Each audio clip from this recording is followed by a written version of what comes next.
Hi, it's Daisy Griffin and my lizard Tui, and we're back again today to read the next chapter in Samantha Loses the Box Turtle. Let me just get Tui settled over here. And we'll get ready to read. Now, where we left off, Samantha had convinced her mom to let her take a box turtle to school. They had found him on the side of the road. They weren't able to put him in a safe place, so they're going to take him to the nature preserve. But first, Samantha's taking him to school to show off the class. So let's see how that's going. Chapter 6. What Eats a Box Turtle? First, Miss Klutz had everyone push the desk back out of the middle of the room. Then she told them to sit in a circle. It took a minute for all the kids to settle down. Josh and Derek were shoving one another, and Lisa seemed to keep changing her mind about where she should sit. Mrs. Klutz picked up the animal carrier and walked to the middle of the circle. She only had to wait a moment before everyone was silent. They knew from experience that she wouldn't say a word until they all gave her their attention. They also knew that she was worth paying attention to. First, she went around the circle and laid one card face down in front of each student. Then she walked back to the middle. "Who can tell me what we've been studying in science?" Mrs. Klutz's voice rang out. Everyone's hand shot up in the air. Mrs. Klutz pointed to a boy named Joe. "The food chain," Joe said eagerly. "Very good. Our turtle friend here is a living creature. As such, he is part of the food chain, like every other living plant and animal," Mrs. Klutz began. She reached into the carrier and pulled out Gazer.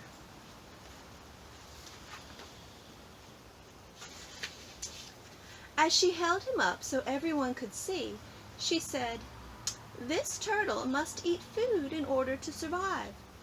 If it does not eat, it will die. In the same way, there are other animals that may try to eat this turtle because they too are hungry. In front of each of you is a card. You may pick it up and look at it," Miss Klutz said. Everyone grabbed their cards and looked to see what was on them. There were pictures of different kinds of plants and animals. Mrs. Klutz then handed Gazer to Samantha and said, "When you are holding the box turtle, I want you to show everyone your card.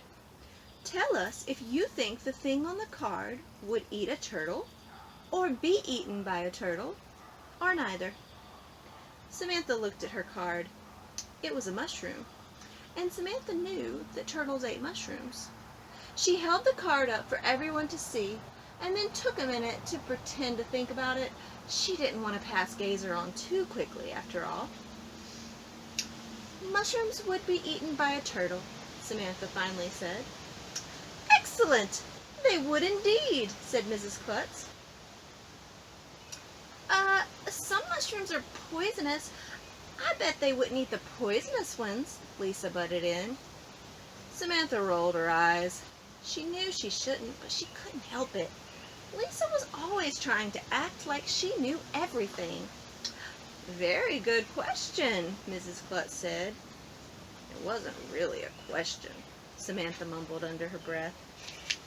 Luckily, no one but Gertie heard, and she only giggled a little.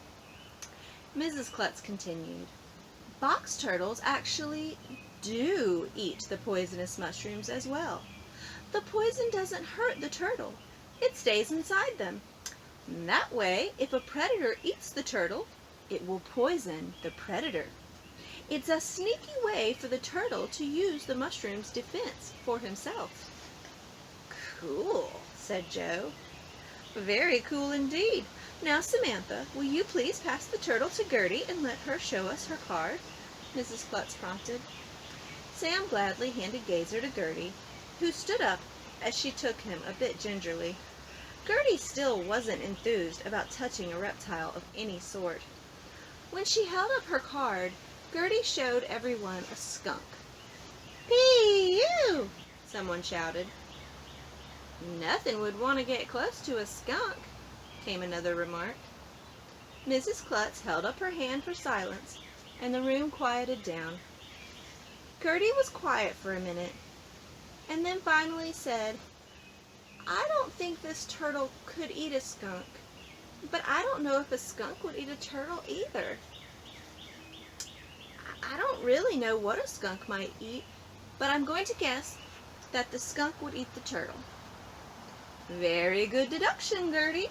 Skunks do eat turtles, along with just about anything else small enough for them to get their claws into." There's Gertie with a turtle.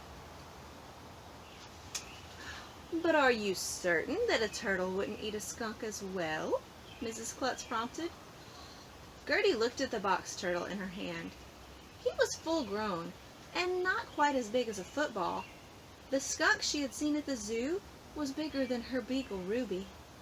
She couldn't figure out how the sweet little turtle would manage to get a bite out of a big skunk.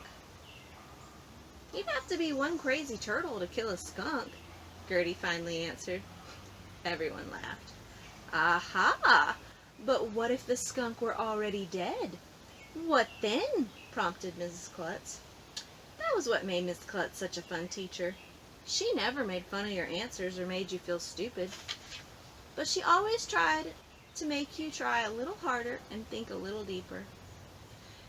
"If the skunk were already dead, I guess the turtle could eat it, but I don't know if he would want to," Gertie replied. Mrs. Klutz said, "Good answer, Gertie. In fact, box turtles have been known to scavenge.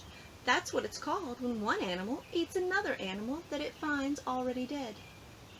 And so it went, as one by one every student in the class got to hold a very patient box turtle. Yes, he would eat a strawberry. No, he wouldn't eat a tree.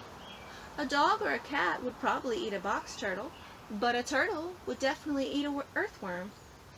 At the end, after the last student declared that box turtles would love to eat peaches, Mrs. Klutz placed Gazer on the floor in the center of the circle of students.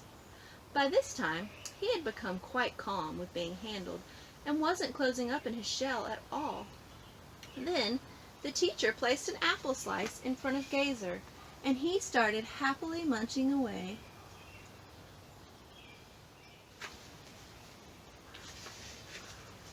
Watching a turtle eat sounds about as much fun as watching grass grow, but it was really kind of cool. Everyone scooted as close as they could to get a look. Gazer, very matter-of-factly, ignored them all and enjoyed his apple.